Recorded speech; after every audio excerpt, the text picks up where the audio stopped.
Welcome, everyone, and thank you for joining us for today's event, APAP ArtsForward Monthly Reopening Webinar. My name is Willie Santiago, and I am the Manager of Programs and Resources at the Association of Performing Arts Professionals.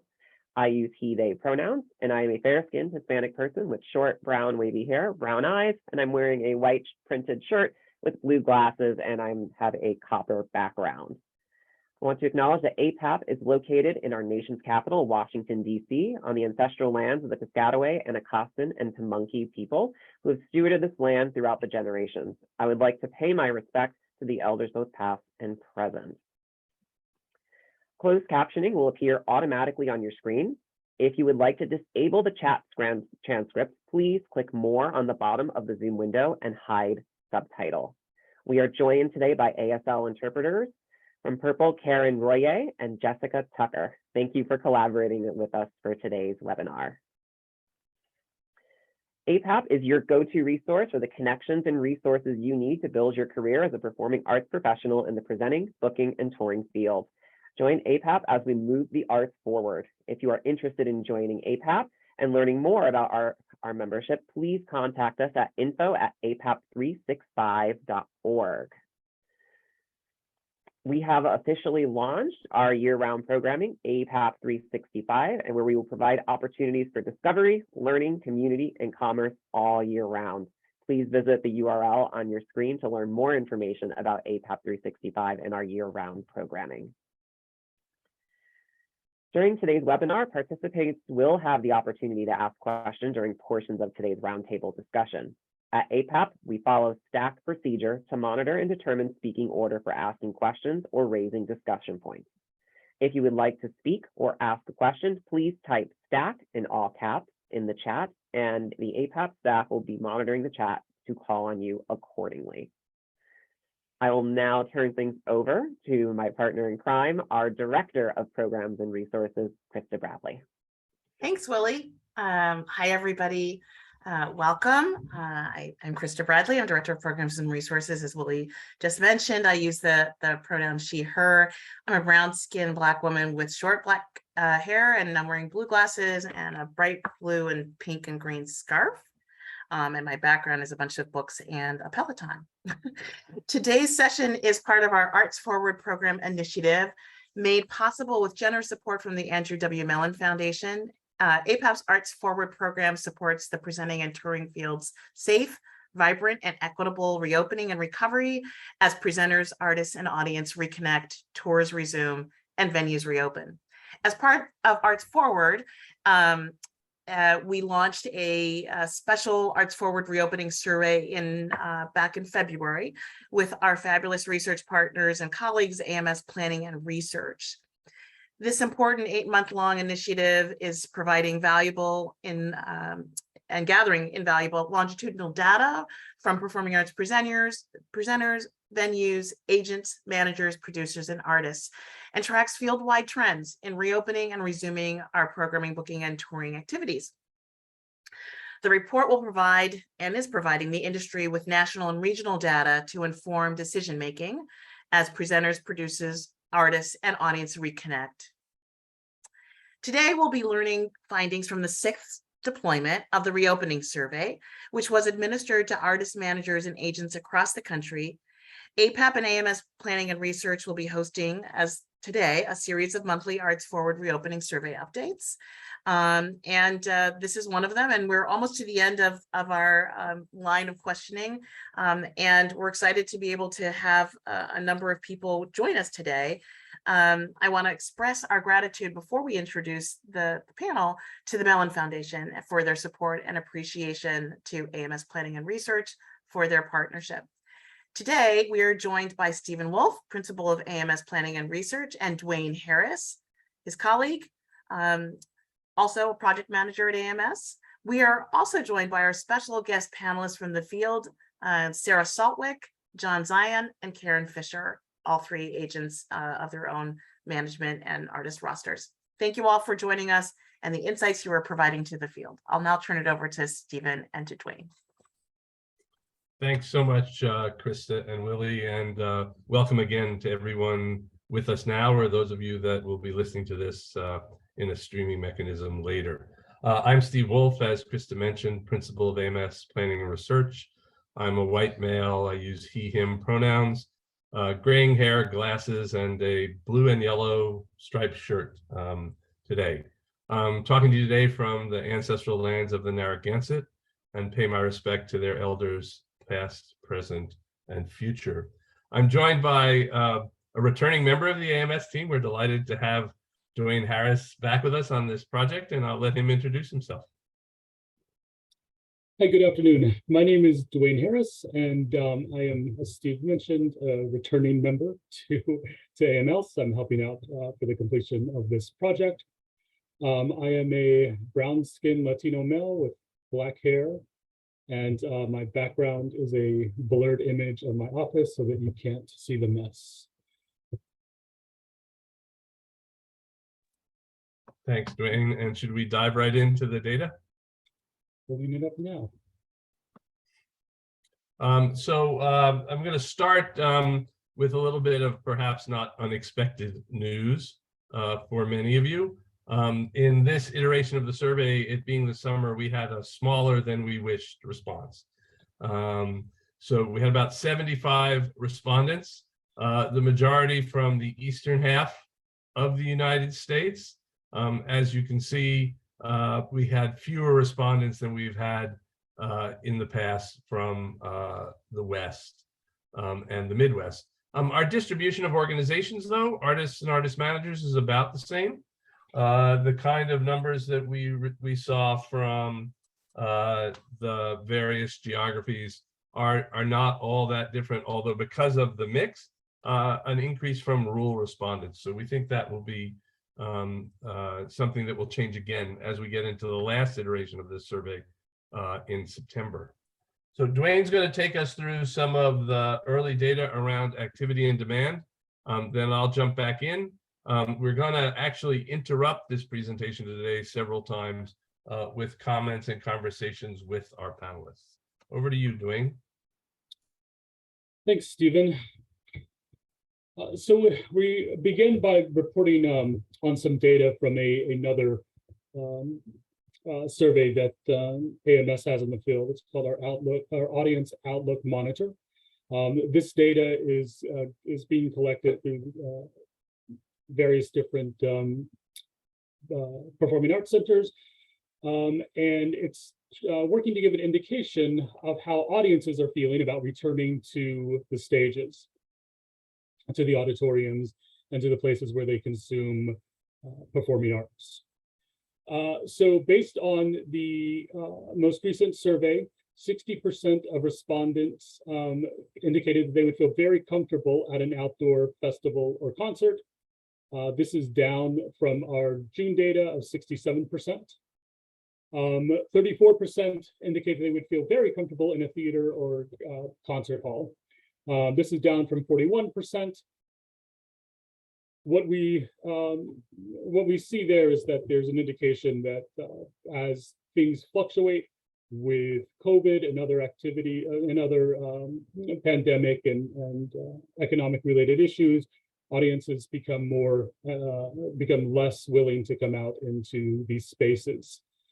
But an indication of their overall comfort, 68% indicate that they would feel comfortable right now flying to another city for business. 63% indicate they would be comfortable flying to another city for entertainment, dining, which are both lower than their anticipation of coming back into, or the comfort coming back into indoor and outdoor performances. So this does appear to be very much related. Their reluctancy to come back in this seems to be very much related to their to the actual being inside of a performance or entertainment space. There we go. From the those respondents in the survey, in the last 30 days, a total of 35% of artists or companies indicated that they had given more than 6 in-person performances. This is compared to our May number, which gave an indication of 44%. We believe that this is just an indication of the fact that activity slows for the summer. I don't think there's much to read into that data. But in terms of comparing averages, monthly averages, we're at respondents indicated a 20% reduction in their averages compared to the monthly average for 2019. In May, the last time the survey was deployed, 19% indicated there was a 19% reduction. So this indicates that the things are remaining steady in terms of booking performances. We are no longer lagging. We're not lagging any more behind 2019 than we were in May, but we're also not gaining traction. But again, that is just through July. As we move our way into the fall and winter, I think based on some of the numbers we see here, we should see that reduction become even smaller. Overall, 8 and 10 artists are still holding full capacity indoor and outdoor performances. So we can see that there's 80% of artists are not worried about, are not looking for limited capacity, socially distanced, or activity that requires people to require smaller audiences. That number remains relatively steady from the last 2 deployments of March and May. I do think one thing, right, Dwayne, that we want to highlight in that data is that of those who are not yet doing full capacity programming, they keep pushing that window out. You know, for a while it was right before the summer, then it was the fall. Now we're hearing the beginning of 2023, and I think that's something that we'll probe in just a minute with our panelists. That's right. Looking at that last 30 days of activity, we asked our respondents how much of that activity was rescheduled from the canceled or postponed activity in 2020 or 2019. I'm sorry, 2020 or 2021. And as we can see, less and less of activity being scheduled is rescheduled. March, excuse me, there we go. March had just over 50, nearly 60% of the activity was rescheduled, and now we're in July, where just over 30% of that activity was rescheduled. I think at this point we do want to introduce our panelists, because we'd actually love to hear their feedback on this finding. Oops. I'm going to just back up since we have all that information here on this pretty slide. So Willie, if we can bring Sarah, Karen, and John in.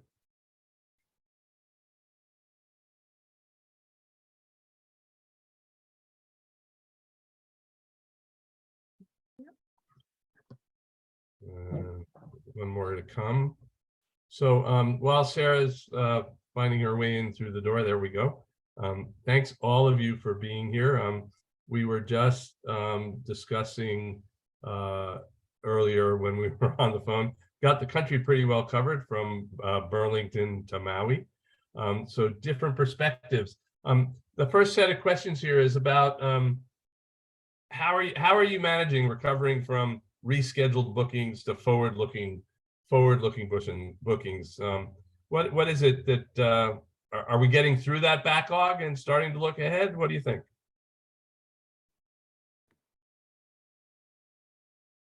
Karen, go ahead. Yeah, I'll jump in. I'm Karen Fisher. I'm based in Maui, the islands of the Kanaka O'Iwi, who are the native peoples of these Hawaiian islands. I'm a Jewish woman with curly salt and pepper hair, dark glasses, and behind me are shelves of CDs I have to figure out what to do with since nobody uses them anymore. Anyway, with this season, with this season, I've pretty much finished rescheduling all of the cancellations from 2020 and 21. I have one major project that's rescheduled to the 23-24 season, but otherwise that's pretty much cleared my calendar. And also importantly for me, it seems to have cleared a lot of presenters' calendars, which makes room for me to then book other artists with them. And if I could just make a comment, it wasn't directly to that question, but I see David Rowe's comment about the decline in attendance. I'm finding that actually none of my bookings has limited attendance, so they're back up to full capacity. But now every one of my contracts says if we have to close again or reduce capacity, we're going to renegotiate the fee. So for me, that's where the alarm bells go off. But anyway, I'll pass that along. So, Hi, go ahead, Sarah. I'm Sarah Saltwick. I'm one of the co-directors at Holden and Arts Associates. I am a white woman with red hair, lots of books behind me, calling in from Austin, Texas, the ancestral land of the Plains tribe, including the Lepai, Apache, Comanche, and Tonkawa people. Pronouns are she and hers. So we have a special focus in programming for youth and family audiences. We tend to book a lot of routed tours. And I would say we are not rescheduling, that we've passed through our reschedules. We have one show we're gonna book in 23-24 that we were attempting to book for 2021. So we weren't at the contracting stage, but as the pandemic hit, we were trying to secure it for the next year and ended up having to pull it. We've rescheduled a lot of shows. We've also had some tours that, were on the road when the pandemic hit or planned for the next year that just won't happen. So that have been sort of let go into the ether, and the artists have either moved on to other projects or we just couldn't pull enough of the tours together to reschedule. And those were all routed dates. So I know we'll talk about routing versus runouts later on, but it does feel moving into the bookings for 23-24 that we're in a spot of new shows, new tours, starting off in a fresh page. Thanks, Sarah. And I'm John Zion. I'm coming to you from Burlington, Vermont, the traditional land of the Abenaki. I use the pronouns he, him. I'm a Caucasian male with brown hair, tan glasses, and a black shirt. I run MKI Artists. We're a classical music focused agency.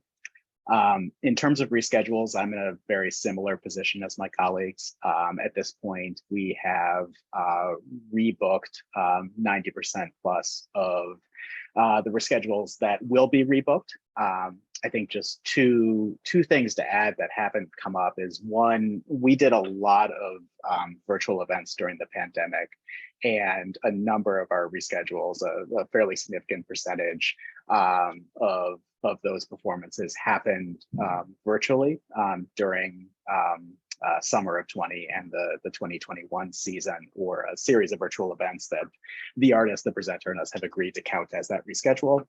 And we're also in a position with a very small percentage of reschedules where they are presenters who have entirely looked forward and are not looking to reschedule at this point. So the vast majority of what we're doing at this point feels like it is new, and that is definitely the case for 23-24. Thank you all. And before we go forward, I just want to get back to the question that David asked, which was about people's comfort level in coming back into the theater, or in fact, the fact that it goes up and down. And I think we see that really significantly in the last part of the data. David will share some health and safety information that we've collected and come back to your question. So I just please stick with us on that. But Sarah, you asked the routed, non-routed question, so run that question. So let's go to some of that data if we can, Dwayne. This has been very, very consistent from the last survey. Still about 8 and 10, 3/4 of artists, agents, and managers indicating that they're booking run-out performances. Less than 6 and 10 on regular routed kind of schedules currently, but 2 out of 3 looking at more traditional routed schedules in the future. I think this is a spot too where we want to hear from the 3 of you. And I might frame this question wrong, but I'm fairly convinced from the data that goes across our desks that we're not returning to what we knew, that there's a pretty big reset happening in the field. And how do we think that that's impacting artists and artist tours? Is it going to look different than it did in the past? What's your sense? I'm happy to lead off with that.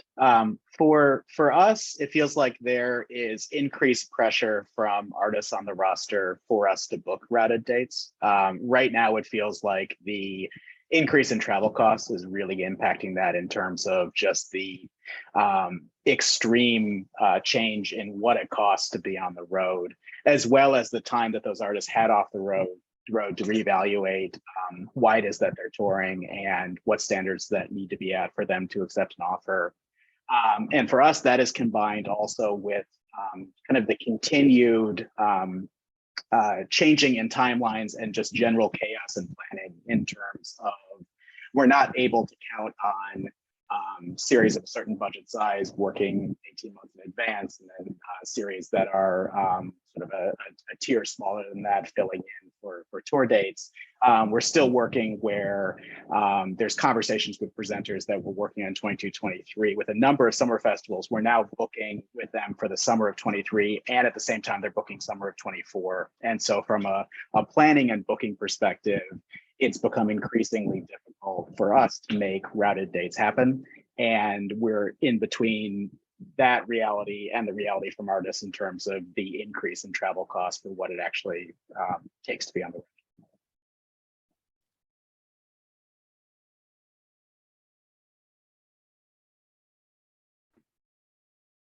Yeah, I'll jump in.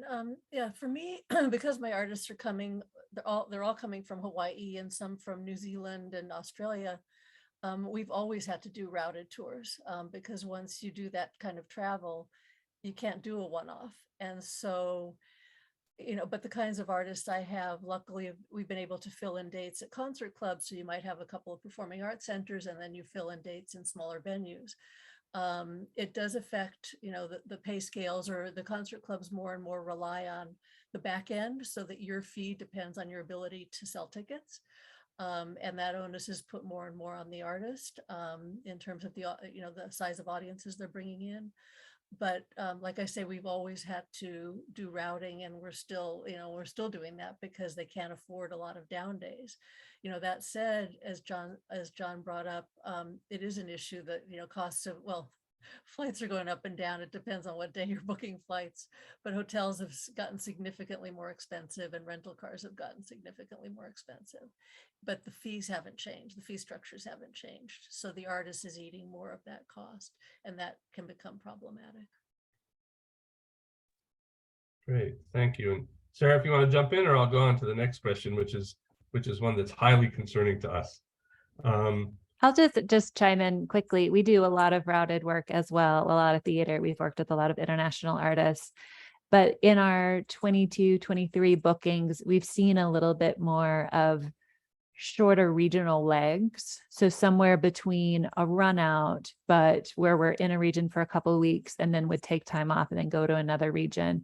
All artists cannot travel like that, but it has made sense for a couple artists on our roster, and that's felt like an interesting middle ground.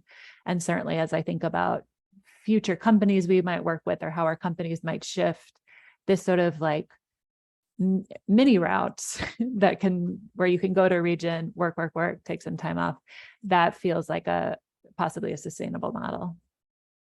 Great, thank you. So a bit of a different reset there. So the data that we have about what the future looks like in terms of bookings and fees as it relates to costs, Karen, as you brought up, is a little bit of a scary number, and it's a number quite similar to what we saw 2 months ago. The folks that reported, oops, sorry, we'll go backwards to the other one, Dwayne. I got ahead of myself. Excuse me. The folks that reported in this survey indicated that they're barely at 50% booking levels of where they were before in both levels of activity and gross fees. Now we recognize that we don't have a perfectly representative sample, and this may be a function of who we're hearing from, but if the three of you wouldn't mind sharing your experience with how booking is going looking forward, in terms of both activity and fee, we would really appreciate that. I can start off. So looking at our contracts for 21-22, so the season we just closed, we were about 50% of our pre-pandemic levels. Looking ahead to our contracts for 22-23, so season ahead, we're about 75. So I felt like there was a significant growth, which was very encouraging. Now that does mean everybody has I don't know, it was an optimistic booking time last year, especially with SVAG. And we were able to shift our roster. Some of our international companies decided to take more time to return, and we were working with more US companies, so able to sort of fill in some gaps and adjust with companies we had relationships with, but just sort of change what we were offering. So yeah, we're about at 75% of where we were going into this year. I'm seeing a similar trend. I think that we are probably at 75 to 80% of where for 22-23 of where we would have been for 19-20 if those hadn't been canceled. I think that what I'm looking at right now, and I think my greater concern is looking ahead to 23-24. It feels like planning and bookings have been slower than what feels comfortable from my standpoint and from the artist standpoint. I think that presenters are taking some presenters are taking a wait and see approach to and I think very reasonably in terms of what we're seeing with audience declines for what 23-24 is going to look like, especially with that being a season where government funding has been exhausted, and it's a season that's really going to have to exist on its own legs. Yeah, I'm seeing the same. I have a large roster, which means that, I mean, some of my artists are not seeing the same kind of tours that they used to, but some of the newer artists that I have are filling in the gaps, so that for me as an agency, my numbers are staying fairly consistent, but then the question is who's out touring and who's able to do not only the kind of performing arts centers or festivals, but who also is doing the smaller clubs and venues that help fill in both on the income side as well as the booking side. And that's but the one thing I'm finding in looking at these bookings as well is that there's a lot of uncertainty, so that you may think you have a date nailed down and then it shifts, and then it might mesh with your touring schedule or not. I mean, there's been a lot of movement, again, at least in the world that my artists occupy. And so it makes, so going into a season, things aren't nicely nailed down, and we know that we're going to be at the same place we were as last year. It's like 2/3 there, and then more than likely than not, dates will fill in, but there's a lot of uncertainty. Thanks. And I think uncertainty is a theme. Dwayne, if you put up the slide that I skipped there with some of the verbatims of what we're hearing from folks, there is the conversation is as much about what we don't know as it is about what we do. And I think that the kind of comments that are here, headline highlighted in the New York Times just last weekend, I believe it was, with some data about attendance rates. That creates real uncertainty, right?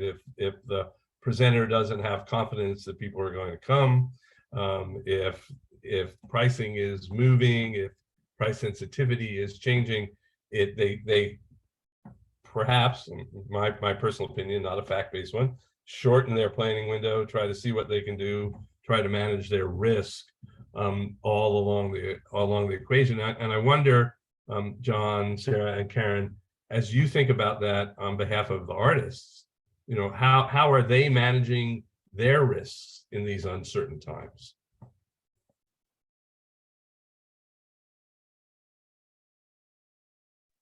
That's a very good question, and I think that the general attitude from my roster, and I think a lot of artists, is that this is part of rebuilding. That yes, airfares, hotel, everything's more expensive. Yes, audiences are smaller, but that's the reality of where we're at right now, and the contribution that they are making to these rebuilding efforts. And they want to be out there, they want to be performing, they want to be playing for audiences, and that there is a acceptance of the reality of where we're at right now and what it's going to take to get things back to the level that they used to be.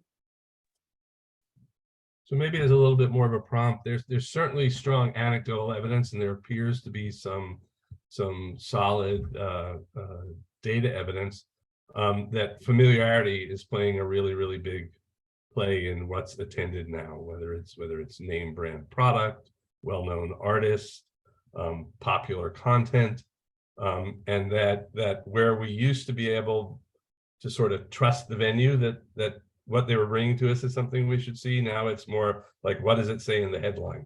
And am I willing to go out and do that? And, there was some notion that that maybe that had to do with competing with other kinds of activities people discovered during the pandemic. And John, to your point, it may be part of retraining habit that is gone. But with your artists and this question about how content and familiarity play into decision-making, is anything changed in the way you're marketing the content, marketing the programming?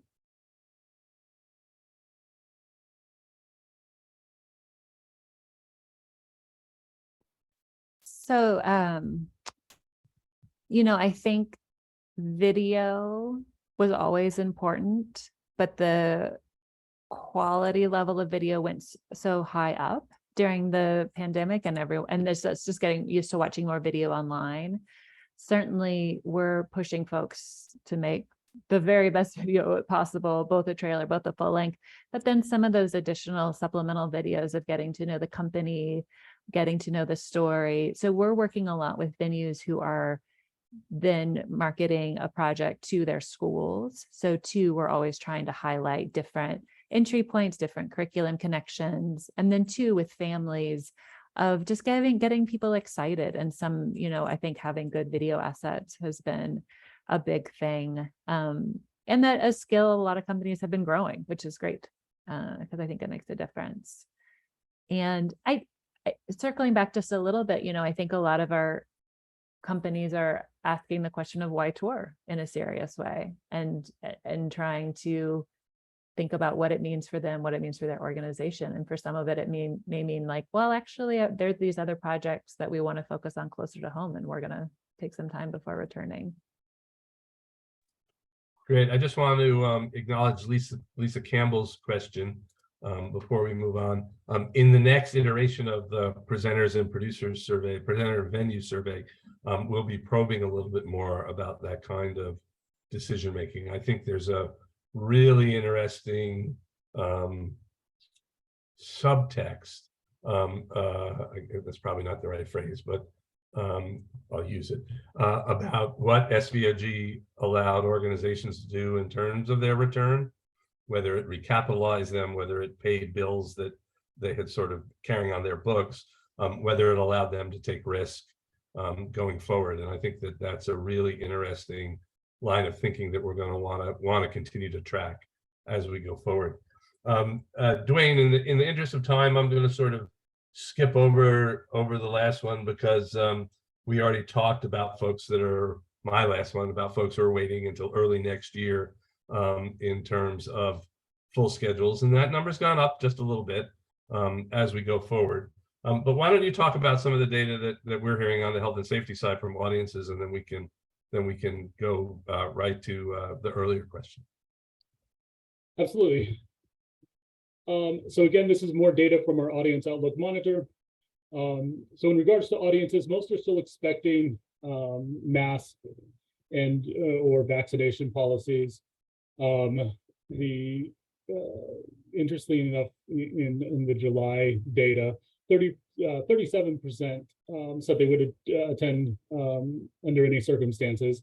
We see a small dip, but as Stephen mentioned earlier, there's a lot of fluctuation in these numbers, and numerous things impact them. But still, 60% of respondents are looking for some sort of masking or vaccination requirement.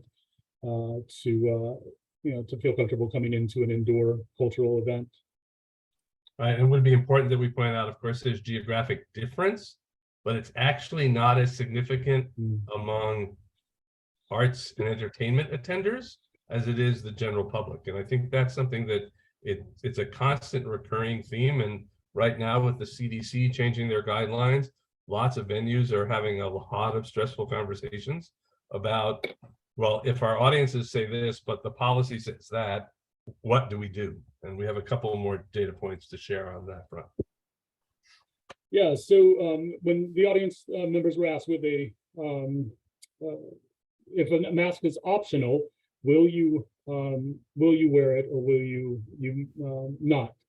41% of the audience indicated they would still wear a mask, even if it were optional. 45% may or may not, depending on the situation, but only 14% indicated they would never wear a mask. So again, this issue with masks continues to be something that patrons are looking toward, to know that when they come back into an indoor event, that they're to some level safe and protected. Yeah, and I think it goes to a set of issues that we need to address around early in the return from the pandemic. Venues are doing a great job communicating mitigation strategies, what they've done with air handling, what they were doing with touchless services, and so on. And I think we have to remember that that's important, not so much artists and managers, but as we're going to see in the next piece of data, a standard is set by the artist, and that's changing as well.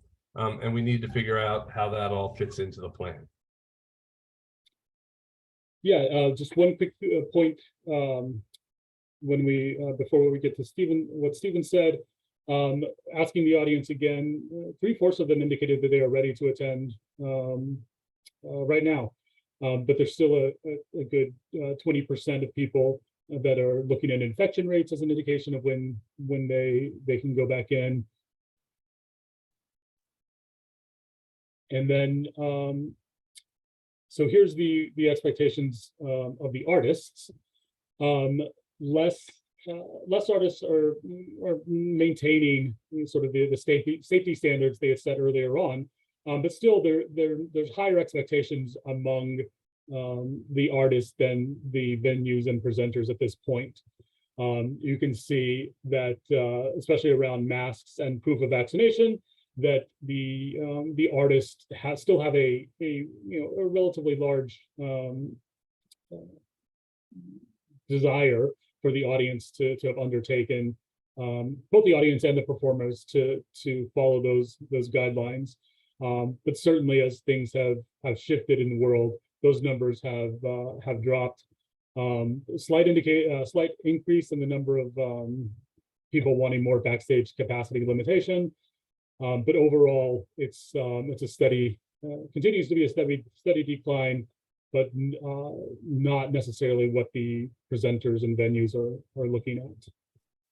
And I would just add here, Dwayne, I think we're seeing in some other data an increase in the folks who say it's really hard to make plans right now, right? I really don't know what to do. Is it going to be better? Is it going to be worse? Is it going to be the same? What are they going to require? What's going to be allowed? And I think that certainly makes it difficult as we try to move forward. So let me just highlight a couple of the top things that we see, and then turn it over to the panel for what they're thinking about going forward. So COVID is just the gift that keeps on giving, I guess. We don't really know where it's taking us. We don't really know what the absolute policies are. We talked a little bit earlier about the impact of costs and how that's going to affect routing and opportunity, and I think that while there's some sense that inflation is moderating, the cost bar has clearly shifted.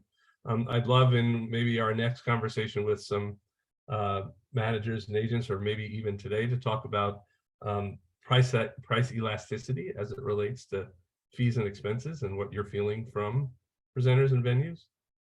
We talked about, I mean, Karen, you nailed it. Like, I think things are set, but they keep moving, right? It's a shifting world, and this reluctance of audiences to sort of commit and return.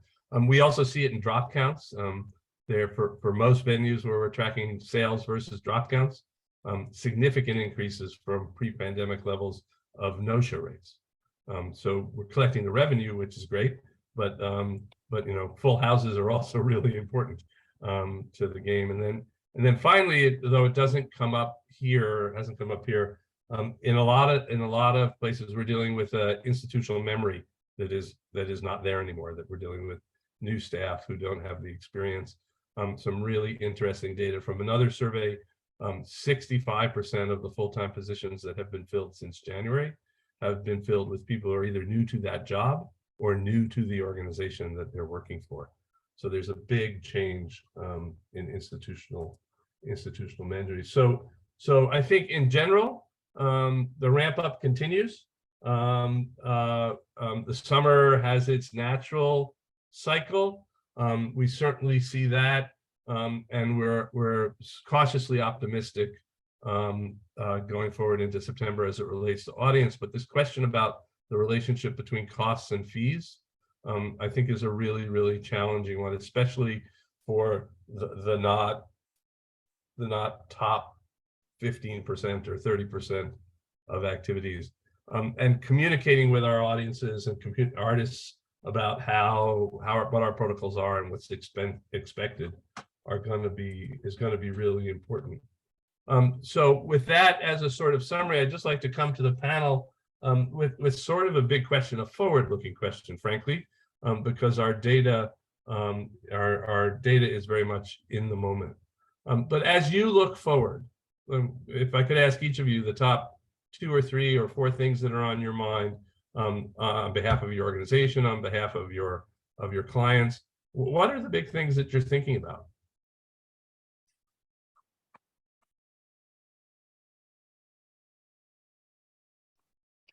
We're thinking a lot about, I work in a corner of the field with classical musicians that have not had to think as actively about audience development and fan development, and have largely been insulated from having to, on an artist level, generate their own audiences. And so something that we're thinking about a lot as we look at these 25-30% reductions across the field is really thinking about what is it that we can do to help educate our artists and help compel our artists to really build fan bases and do the kinds of things that artists in other genres have been able to do successfully to bring audiences into halls.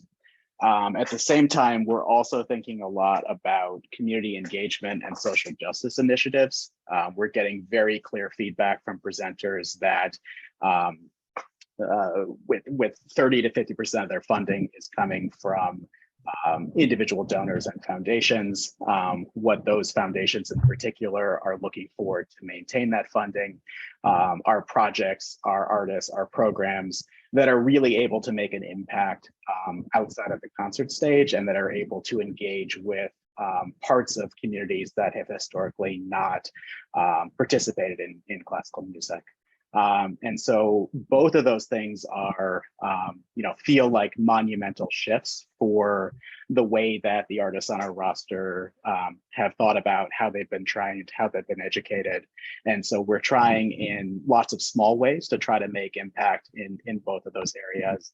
And also looking for resources from the larger field, looking for new relationships with other managers, other artists, other presenters who work outside of classical music, who can help give us some best practices, some guidelines, some resources to help us better equip our artists to succeed in this new reality.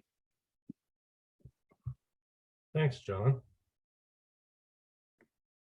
Yeah, well, as an agent, always top of mind is bookings and getting our artists out there. And my artists are really anxious to be out touring again. They're really optimistic about audiences coming and all of that.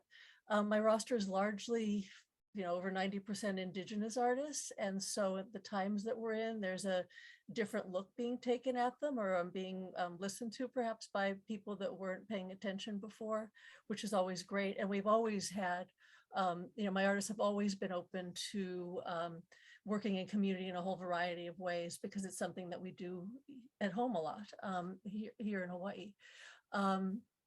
And so that side of things may open some doors. I think what my artists still face, and I think it happens with a lot of Indigenous artists, is that there's stereotypes that we're still fighting against. So there's a knee-jerk reaction of what it means to be an artist from Hawaii or a Native American artist, or, and so we're, at least the conversations are happening about how people are looking at these artists differently, hopefully, and seeing that there's, that within these context of culture and genres, that there's a whole spectrum of artists, from traditional to, cutting edge contemporary and everything in between. I wanted to make a comment that had to do with your last slides about, the issues of COVID protocols, because it ties directly to routing. And my artists face that a lot. And we find that with the loosening of restrictions in the audience, what we do try to control is backstage protocols, because if the artists are doing a 3-week tour, and my artists are from Hawaii, they cannot fly home if they get sick halfway through.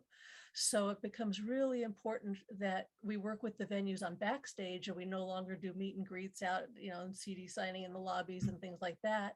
But we can't control the audience being masked or unmasked or vaxxed or unvaxxed. But at least in the artist environment, we try to put protocols in place so that they stay safe from one venue to the next. Great, thanks, Karen.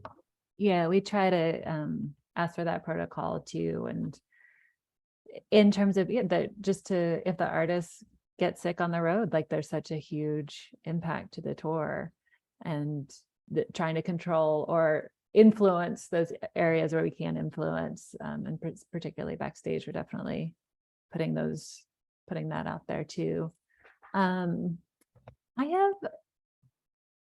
It's always exciting to start like a new booking year and to have a lot of conversations, and we've got new work on the roster as well as projects we've had before and really believe in.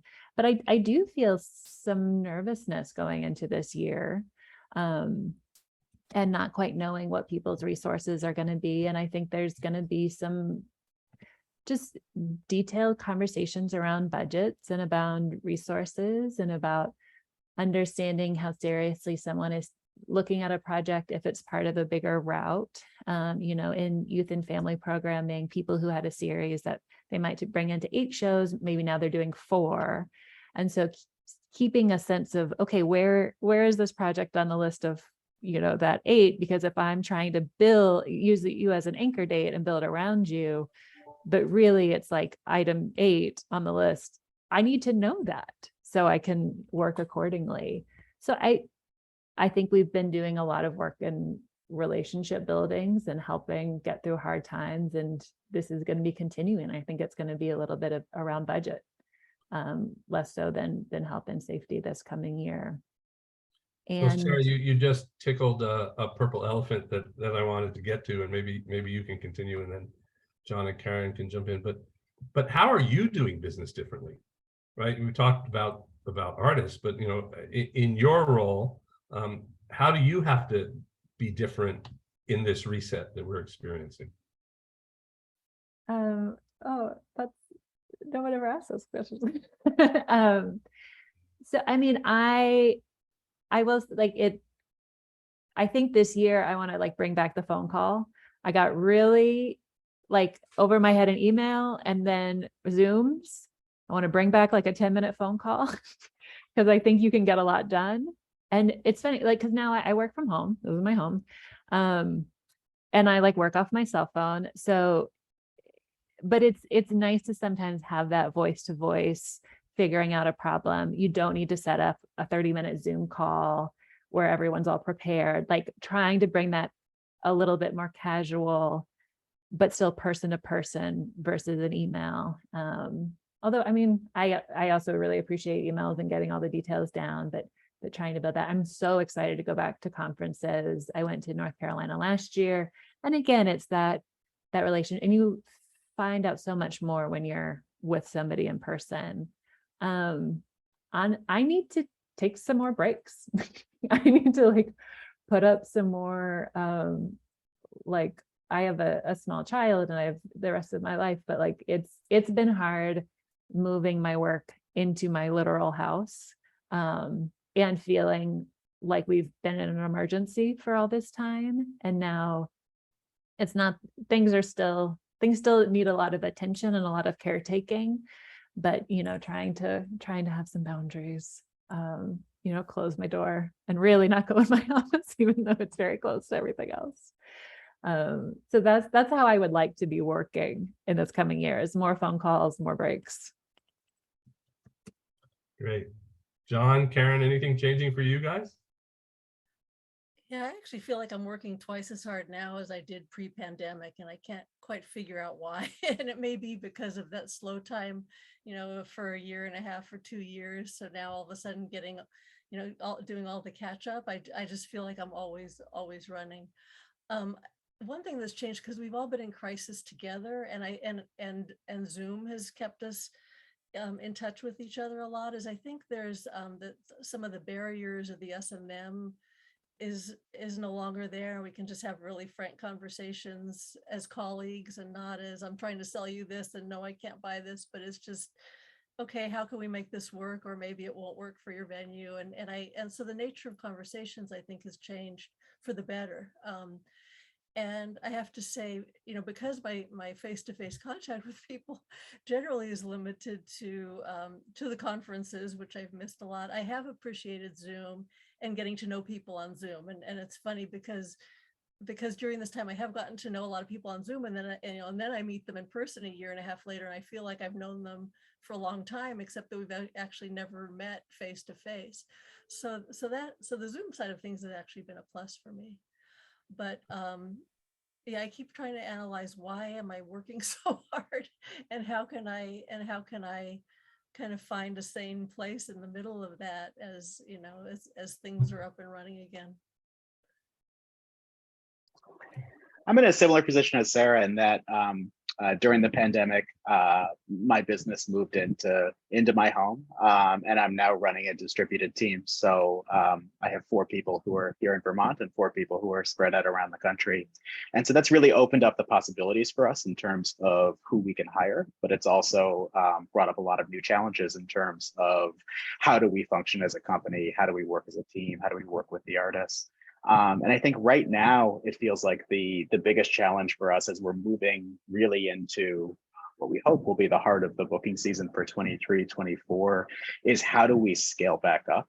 It feels like the team, I've gotten into habits, gotten into rhythms of where we work with artists in a certain way, work with presenters in a certain way. It's been really wonderful in terms of, I think it's deepened those relationships, it's broadened those relationships.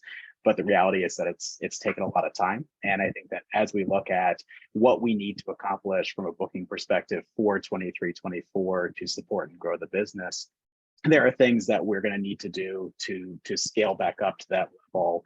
And it feels like we're doing that right now in an environment where everybody is very tired, where the team is tired, where presenters are tired, where artists are tired. And this summer has been really wonderful in that I've had some significant time off. The team has all had some time off.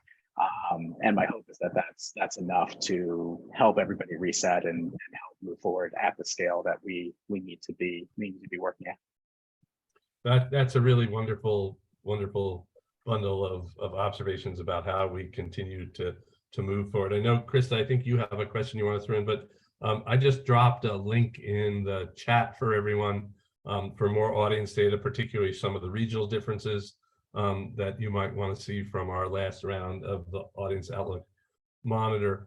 That gets updated every month through the end of the year anyway, as long as it continues, and we're still surveying several thousands of audience members every month. So it's important longitudinal data. But Krista, I know you had a slightly different direction you wanted to go. Not necessarily. I think that you talked about the adaptation. I'm just curious about, given the shifts in the environments that we're dealing with, how are we adapting, even if we haven't figured it out, but all of it. There are shifts that are happening. I guess I want to just underscore what I'm hearing, that we need to scale back up. We are tired. And it's really important that we are being transparent and honest and clear with our colleagues because because we're in such a dynamic environment right now. Understanding if I'm on, number 8 on the priority list, can we do a budget revenue share? What does it mean when that can't happen? Like the importance of staying connected and clear communication and transparency seems to be even more important given the year that we're going into. So I just wanted to put a point in that because I thought that was really an important thing to note. I also am curious, we've talked, someone, I think it was Amanda, that underscored the New York Times article this week, and there's been a lot of chatter about that, about audiences and audiences return and audiences comfort. And one of the things that we're hearing is this about programming choices? Because some people are having banner years in terms of audience return. And the question is it because they're programming differently in a vein that appeals to their audiences because the audiences want to be entertained right now? And what does that mean for this group? And what do you see are potential trends with that? So I just wanted to bring that up because I know it's on a lot of people's minds about this audience piece. And I just wonder what you think about that and how you're adapting or anticipating for that.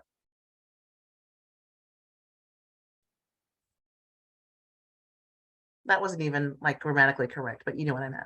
That's a great question, and I think it's the one that we ask ourselves every day about how can we put artists and programs out into the market that are going to appeal to the most number of presenters. I think for us in the classical world, and I'd be curious how this expands more broadly, it feels like there's a real divide between with some overlap, but a real divide between presenters that are looking for comfort food that's going to get their old audience to come back, and presenters who are looking for new kinds of programming, different kind of initiatives that's going to bring a new audience that's never been in the hall before.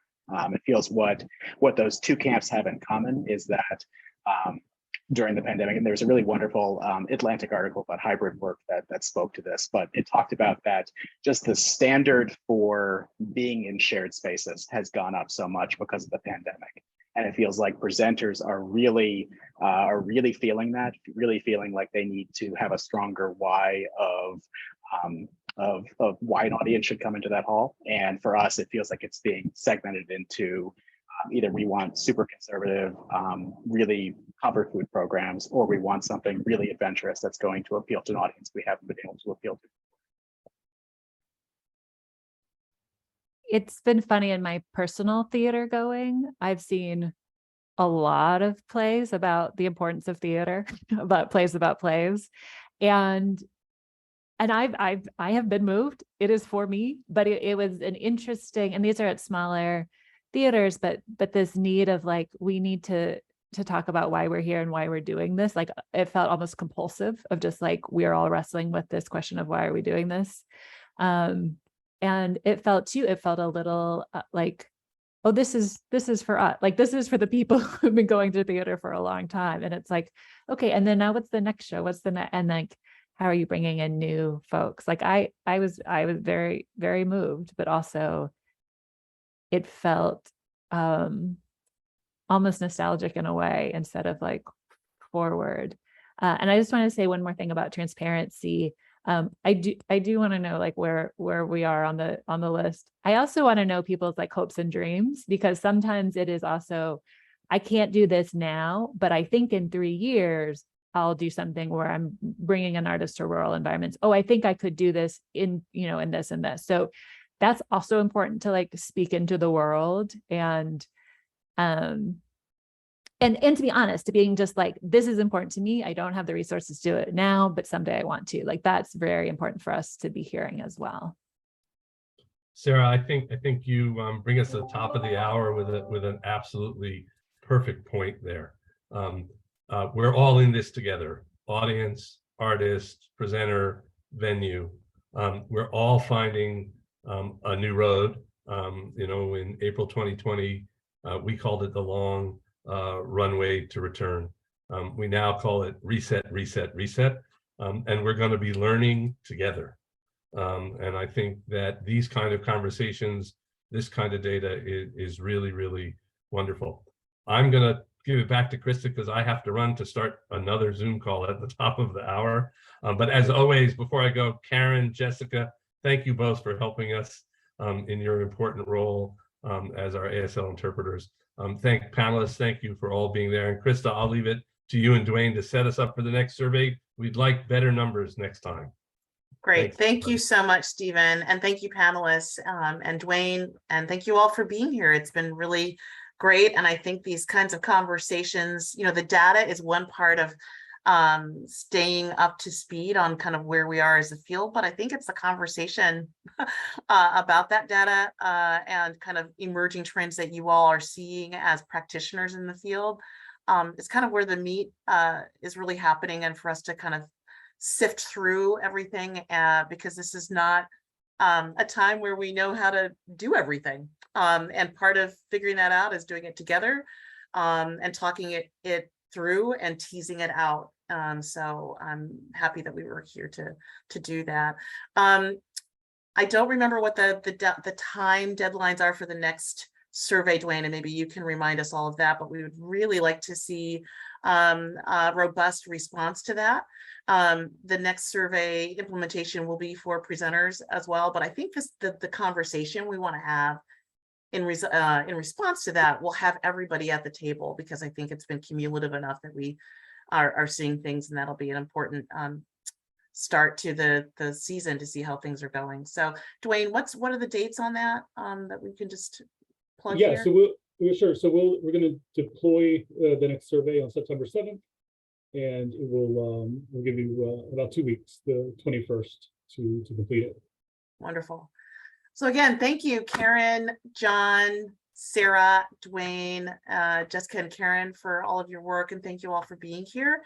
Please take a moment to fill out the survey, yet another survey. We appreciate the fact that you are probably getting tuckered out of surveys, but they do help, and they do let us know how we're doing. So great, and I'll hopefully see some of you at WA next week. So safe travels, and we'll talk to you soon. Thanks again for being here. Have a great afternoon.